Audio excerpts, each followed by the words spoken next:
تمام آسمانوں والوں اور زمینوں والوں اور پرندوں کی تسبیح کا ذکر فرمایا گیا جو ان سے کہ اللہ نے ان پرندوں اور ان حیوانوں کو ضرور ان کاموں کی معرفت اور عقل عطا فرمائی ہے۔ سلیمان نے کہا اے لوگو ہمیں پرندوں کی بولی سکھائی گئی ہے۔ پرندوں کی بولی، اس کا مطلب ہے کہ پرندے بولتے ہیں، پرندے گفتگو کرتے ہیں، یہ قرآن سے ثابت ہو گیا۔ تو معلوم ہوا کہ پھر وہ اللہ کی تسبیح بھی کر سکتے ہیں اور نماز بھی پڑھ سکتے ہیں۔ نبی کریم صلی اللہ علیہ وسلم نے فرمایا میں مکہ کے ایک پتھر کو پہچانتا ہوں، ابھی میں نے اعلان نبوت کیا بھی نہیں تھا وہ مجھے سلام کیا کرتا تھا۔ کہ نبی پاک صلی اللہ علیہ وسلم نے اونٹنیوں اور سواریوں پر سواروں کو دیکھ کر فرمایا سلامتی کے ساتھ سواریوں پر سوار ہو اور ان کو سلامتی کے ساتھ چھوڑ دو، اور راستوں اور بازاروں میں اپنی سواریوں کو باتیں کرنے کی کرسیاں نہ بناؤ کہ تم سواریوں کے اوپر بیٹھتے ہو اور بیٹھ کر باتیں کرتے رہتے ہو، تمہیں یعنی کہ تمہیں یہ نہیں پتا تمہاری سواریاں جو سی ہیں یہ اللہ کا ذکر کرتی ہیں۔ اور بہت سی سواریاں اپنے سواروں سے، حضور نے فرمایا سنو، بہت سی سواریاں جن سواریوں کے اوپر تم بیٹھتے ہو، بہت سی سواریاں جو سی ہیں اپنے سواروں سے زیادہ اللہ کا ذکر کرتی ہیں اور ان سے عمدہ بھی ہوتی ہیں اور افضل بھی ہوتی ہیں۔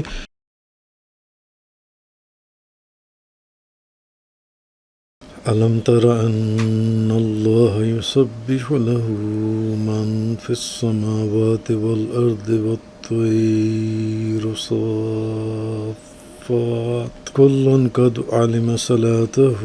وَتَسْبِيحَهُ وَاللَّهُ عَلِيمٌ بِمَا يَفْعَلُونَ۔ کیا آپ نے نہیں دیکھا کہ تمام آسمانوں والے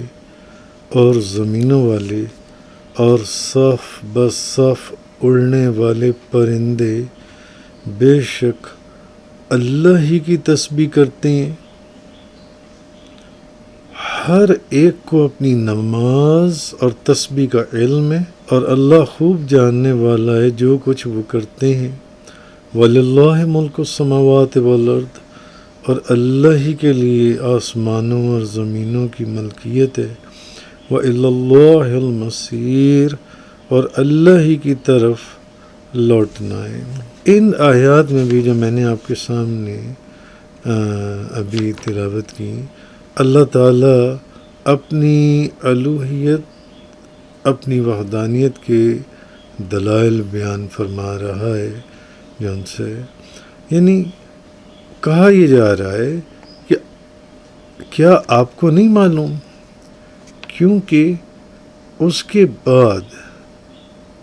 تمام آسمانوں والوں اور زمینوں والوں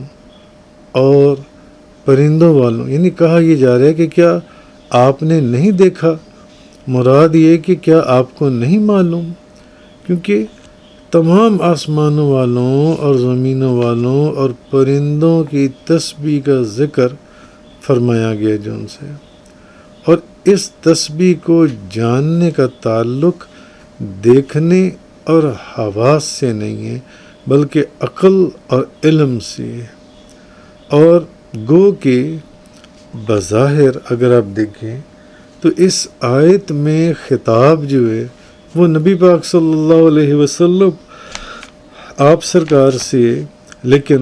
مراد تمام انسان ہے۔ اور کیا آپ کو معلوم نہیں، مراد یہ یعنی کہ یہ بات آپ کو معلوم ہے۔ کہا جاتا ہے نا بھی کیا آپ کو یہ بات پتہ نہیں تھی، یعنی کہ یہ آپ کو معلوم ہے کہ تمام آسمانوں والے اور زمینوں والے اور صف بصف قطاروں میں اڑنے والے پرندے اللہ ہی کی تسبیح بیان کرتی ہے، اور ہر ایک کو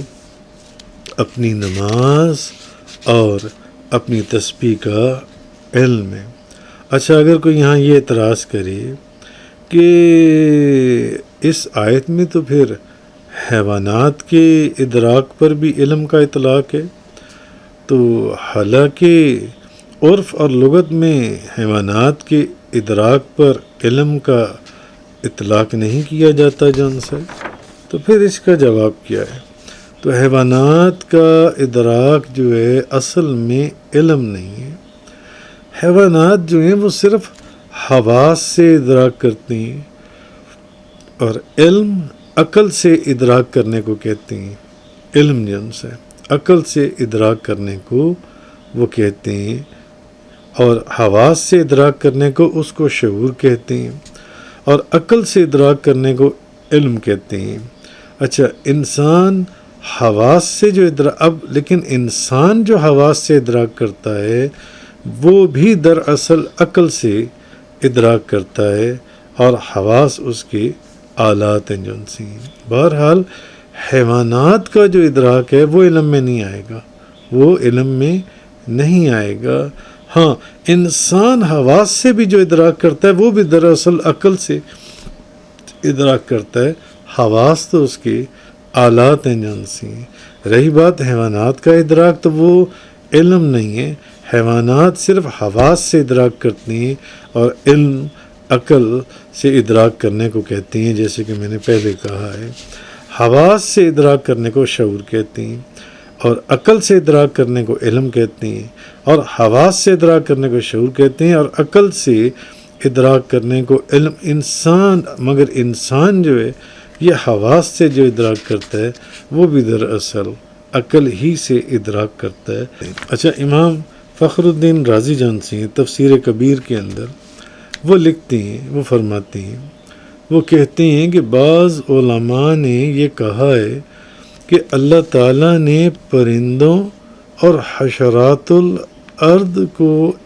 ایسے لطیف اعمال کا الہام کیا ہے جن کو وجود میں لانے اور بروئے کار لانے سے اکثر عقل مند لوگ بھی عاجز ہیں۔ اور جب ایسا ہو سکتا ہے تو وہ کہتے ہیں کہ یہ کیوں نہیں ہو سکتا کہ اللہ تعالیٰ نے پرندوں اور حیوانوں کو بھی اپنی معرفت کا الہام کر دیا ہو۔ پرندوں کو بھی، حیوانوں کو بھی اللہ نے اپنی معرفت کا الہام کر دیا ہو، اور ان کو دعا کرنے، ان کو تسبیح کرنے، پرندوں کو بھی، حیوانوں کو بھی، ان کو دعا کرنے، ان کو تسبیح کرنے، اور ان کو نماز پڑھنے کا بھی الہام کر دیا ہو۔ امام فخر الدین رازی فرما رہے ہیں، یعنی آپ فرما رہے ہیں کہ جب پرندے جو ہیں ان کو اور حشرات الارض کو ایسے لطیف اعمال کا الہام کیا ہے،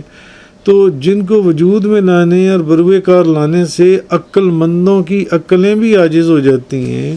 تو اگر ایسا ہو سکتا ہے تو پھر یہ کیوں نہیں ہو سکتا کہ اللہ تعالیٰ نے پرندوں اور حیوانوں کو اپنی معرفت کا الہام کر دیا ہو، اور ان پرندوں اور حیوانوں کو دعا کرنے، تسبیح پڑھنے اور نماز پڑھنے کا بھی الہام کر دیا ہو جن سے، یا ان کو ان چیزوں کا علم فرما دیا ہو۔ مثلا آگے مثال دیتے ہیں کہ مکڑی کی مثال لے لیں کہ مکڑی جو ہے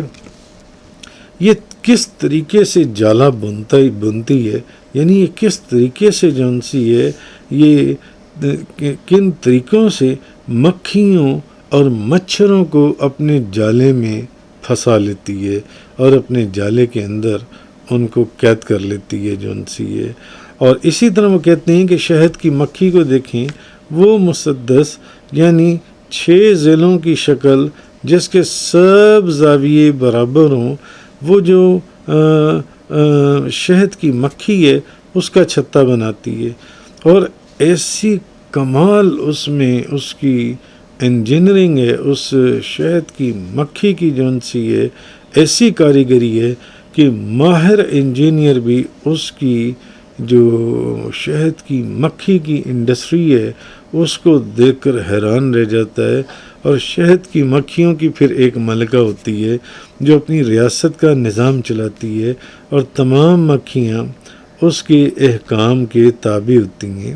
اچھا، پھر وہ ایک اور مثال دیتے ہیں، کہتے ہیں کہ سارس جو ہے یہ اپنی موافق ہوا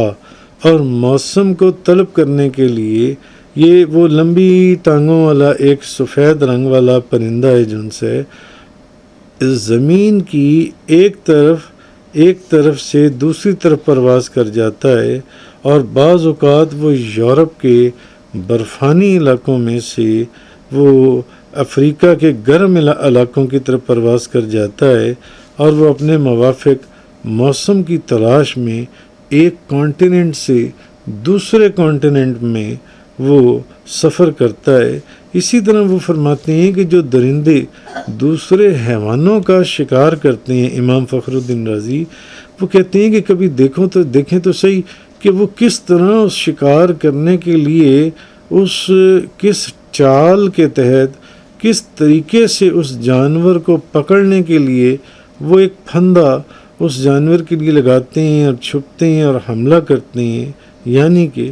تو بہت ہی عیاری سے وہ اپنا شکار حاصل کرتے ہیں۔ پھر وہ کہتے ہیں کہ ہم جنگلوں میں دیکھتے ہیں کہ بعض پرندے، آج بھی آپ نیشنل جیوگرافک اور ڈسکوری کے اوپر آپ دیکھیں گے اس طرح کے کچھ پروگرامز جو ان سے ہیں، تو کہ بعض کہ وہ کہتے ہیں کہ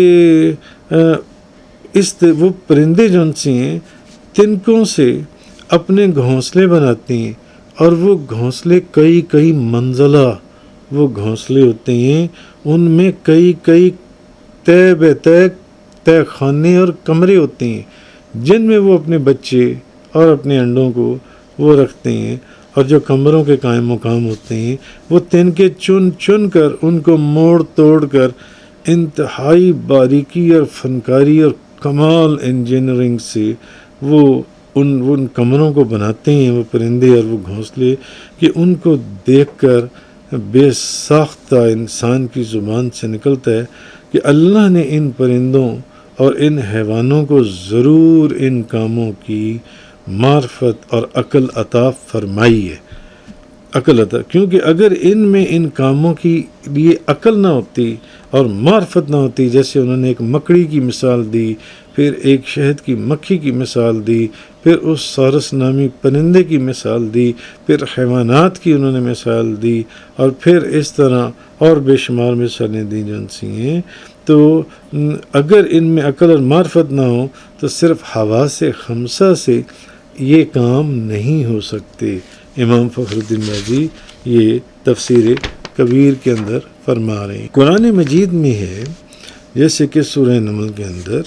یا ایھا الناس علمنا منطق الطیر، سلیمان نے کہا اے لوگو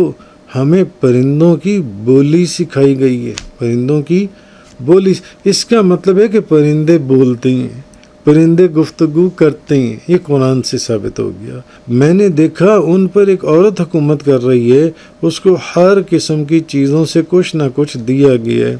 اچھا، جب پرندے باتیں کر سکتے ہیں، گفتگو کر سکتے ہیں، اور دور دراز کی خبریں حضرت سلیمان علیہ السلام تک پہنچا سکتے ہیں، تو معلوم ہوا کہ پھر وہ اللہ کی تسبیح بھی کر سکتے ہیں اور نماز بھی پڑھ سکتے ہیں، جس کی میں نے دلائل پیچھے آپ کو دیے۔ اور بے شک بعض پتھر اللہ کے خوف سے گر جاتے ہیں، بعض پتھر جن سے، اگر کوئی یہ اعتراض کرے کہ پتھر تو جمادات کی نسل سے جن سے جو کسی بات کو سمجھتے نہیں ہیں، وہ کیسے ڈریں گے؟ پتھر کیوں ڈرے گا؟ وہ تو ایک پتھر ہے۔ چلو پرندے حیوانات کی تو بات سمجھ میں آئی،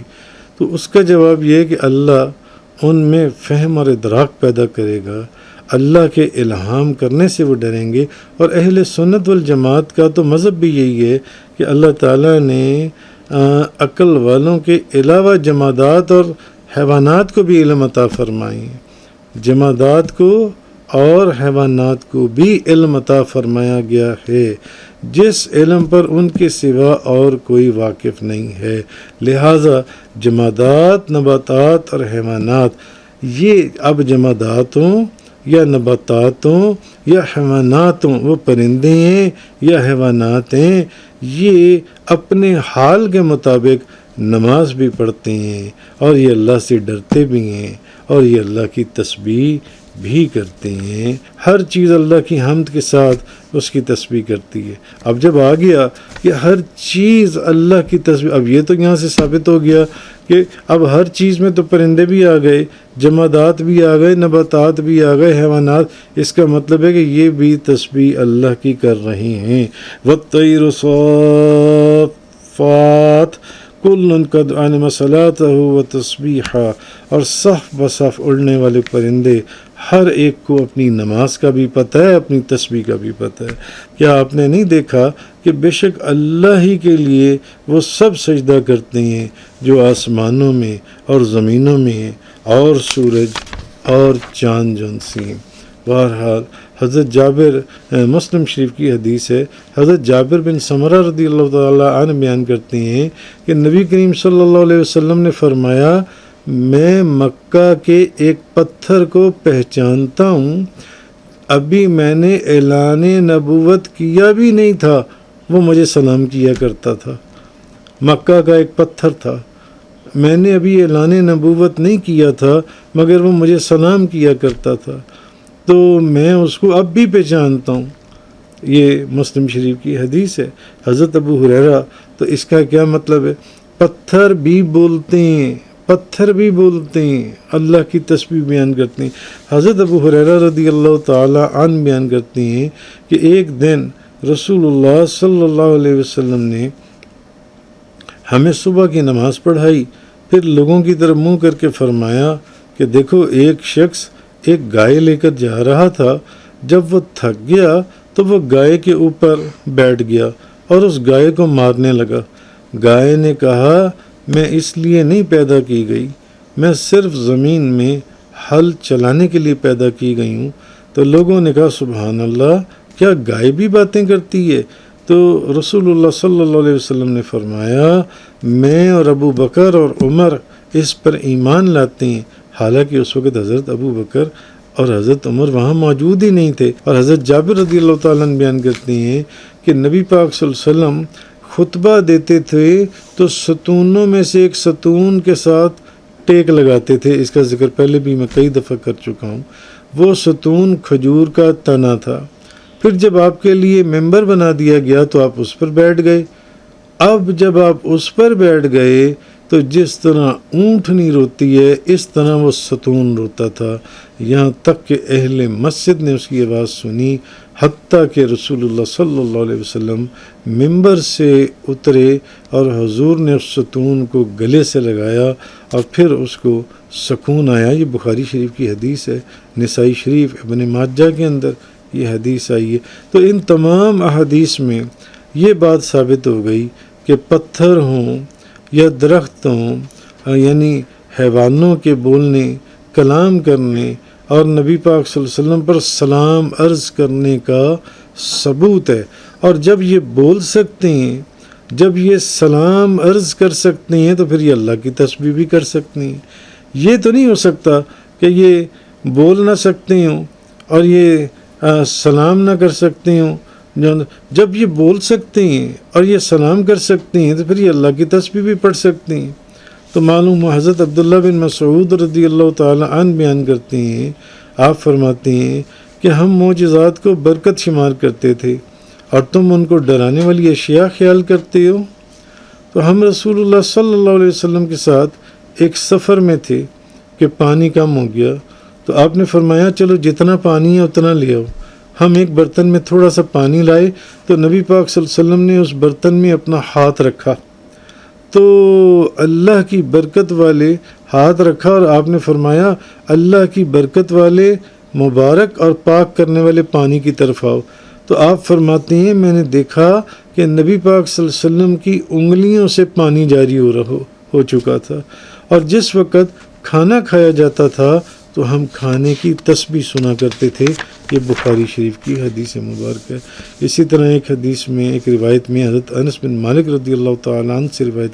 کہ نبی پاک صلی اللہ علیہ وسلم کے پاس سرید کا طعام گوشت کے سالن میں بھگوئے ہوئے روٹی کے ٹکڑے لائے گئے۔ آپ نے فرمایا یہ طعام تسبیح کر رہا ہے،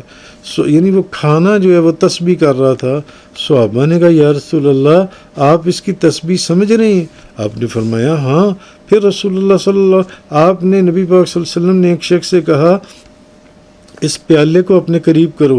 اس نے اس کو قریب کیا، اس نے کہا ہاں یا رسول اللہ یہ تو تسبیح کر رہا ہے۔ پھر آپ نے وہ پیالہ ایک دوسرے شخص کے قریب رکھا، اس نے کہا کہ یا رسول اللہ یہ تو واقعی تسبیح کر رہا ہے۔ ایک اور شخص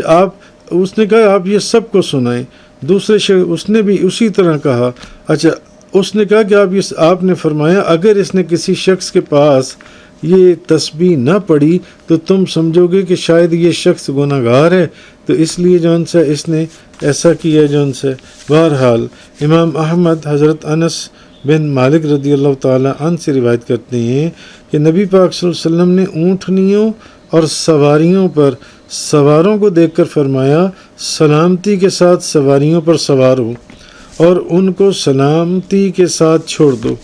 اور راستوں اور بازاروں میں اپنی سواریوں کو باتیں کرنے کی کرسیاں نہ بناؤ کہ تم سواریوں کے اوپر بیٹھتے ہو اور بیٹھ کر باتیں کرتے رہتے ہو، تمہیں یعنی کہ تمہیں یہ نہیں پتہ تمہاری سواریاں جو سی ہیں یہ اللہ کا ذکر کرتی ہیں۔ اور بہت سی سواریاں اپنے سواروں سے، حضور نے فرمایا سنو، بہت سی سواریاں جن سواریوں کے اوپر تم بیٹھتے ہو، بہت سی سواریاں جو سی ہیں اپنے سواروں سے زیادہ اللہ کا ذکر کرتی ہیں اور ان سے عمدہ بھی ہوتی ہیں اور افضل بھی ہوتی ہیں۔ اسی لیے شاید امام نسائی نے اپنی سند کے ساتھ حضرت عبداللہ بن عمر سے روایت کیا کہ نبی پاک صلی اللہ علیہ وسلم نے مینڈک کو قتل کرنے سے منع فرمایا ہے کہ مینڈک کو نہ مارو، فرمایا کہ اس کا بولنا بھی جو ہے یہ تسبیح ہے۔ اور حسن بصری یہ کہتے ہیں کہ جب درخت سرسبز ہوتا ہے تو وہ تسبیح کرتا ہے، اور جب وہ کاٹ دیا جاتا ہے اور سوکھ کر وہ بالکل لکڑی ہو جاتا ہے تو اس کی تسبیح منقطع ہو جاتی ہے۔ اور حضرت ابن عباس رضی اللہ تعالی عنہما بیان کرتے ہیں، بخاری مسلم شریف کی حدیث ہے کہ نبی پاک صلی اللہ علیہ وسلم مدینہ منورہ یا مکہ کے کسی باغ سے گزرے تو آپ نے وہاں دو ایسے انسانوں کی آوازیں سنی جن کو اپنی قبروں کے اندر عذاب ہو رہا تھا۔ جب حضور وہاں سے گزرے تو حضور نے دو بندوں کی آواز سنی جن کو ان کی قبر کے اندر عذاب ہو رہا تھا، تو آپ نے فرمایا ان کو قبروں میں عذاب ہو رہا ہے اور کسی ایسی وجہ سے عذاب نہیں ہو رہا جس سے بچنا کوئی بہت مشکل ہو۔ پھر فرمایا کیوں نہیں؟ یہ ایک بندہ جو تھا یہ پیشاب کے قطروں سے نہیں بچتا تھا، اور دوسرا جو ان سے یہ چغلی کرتا تھا، یعنی ادھر کی بات ادھر لگاتا تھا جو ان سے۔ فرمایا ان دو باتوں کی وجہ سے